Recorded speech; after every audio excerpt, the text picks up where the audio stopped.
Hello प्यारे बच्चों, आज मैं बात कर रहा हूँ काफ़ी important question. Newton's law motion SC. Verma sir की किताब का है। इस क्वेश्चन को भी बच्चे अक्सर पूछते हैं। पूछने का रीज़न ये है कि आप पहले देखो, ये दो मासेस है, दोनों मास अलग अलग है। तो देखने से क्या पता चल रहा है कि दोनों अलग अलग होंगे, तो अलग अलग वो केजी के होंगे, उनके मास अलग अलग होंगे।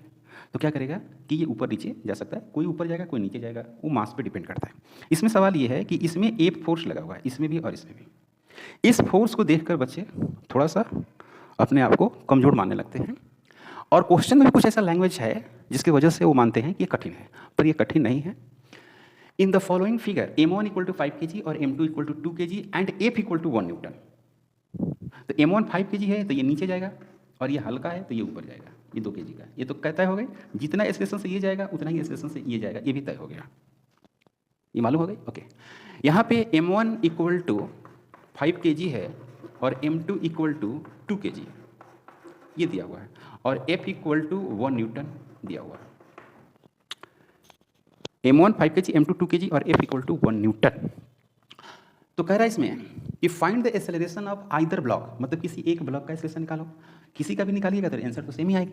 Either block, describe the motion of m1 if the string breaks, but string breaks, टूट जाती है स्ट्रिंग, लेकिन एफ जो है कंटिन्यू काम करता है।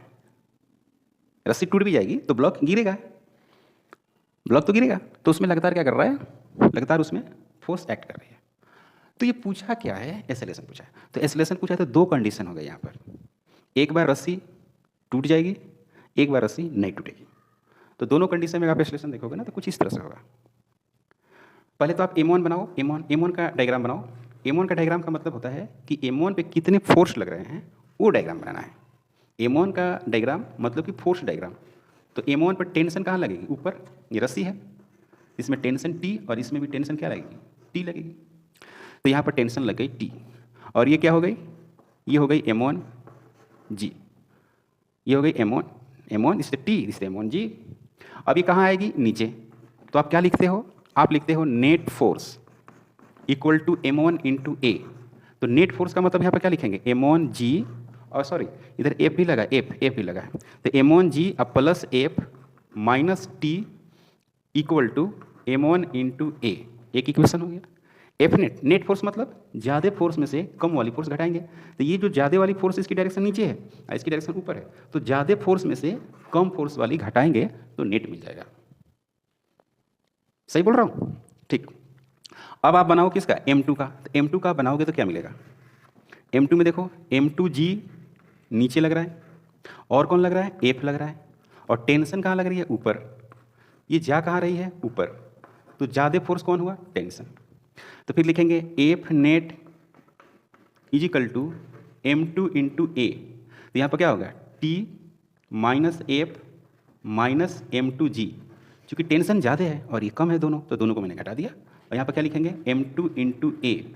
और ये हो गया सेकेंड इक्वेशन, ये हो गया फर्स्ट इक्वेशन।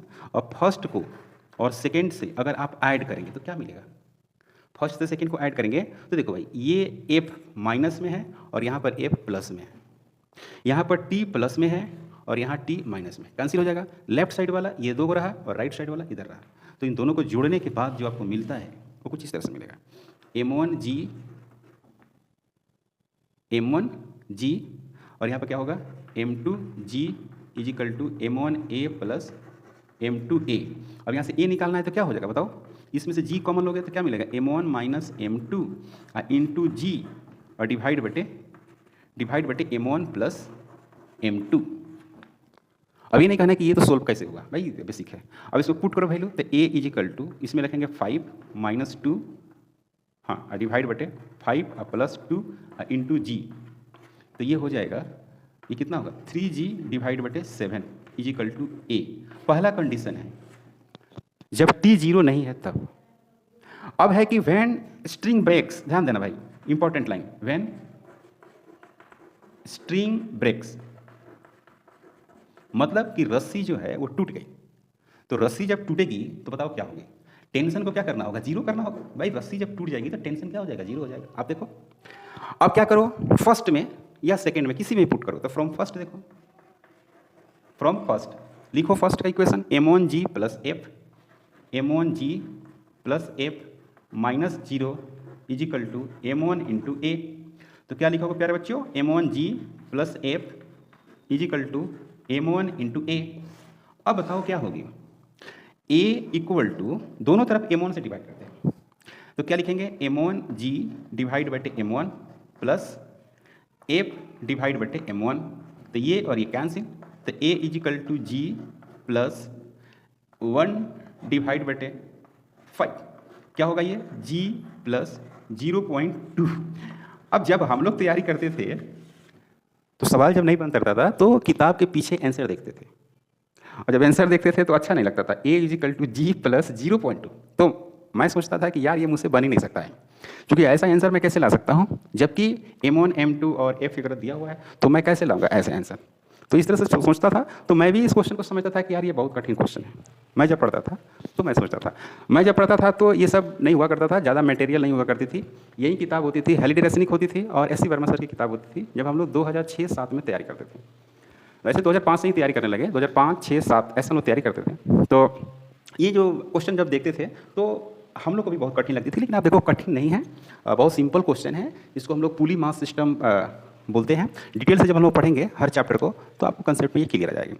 चैनल पर आप नए हैं तो प्लीज़ सब्सक्राइब करें, शेयर करें। Thank you.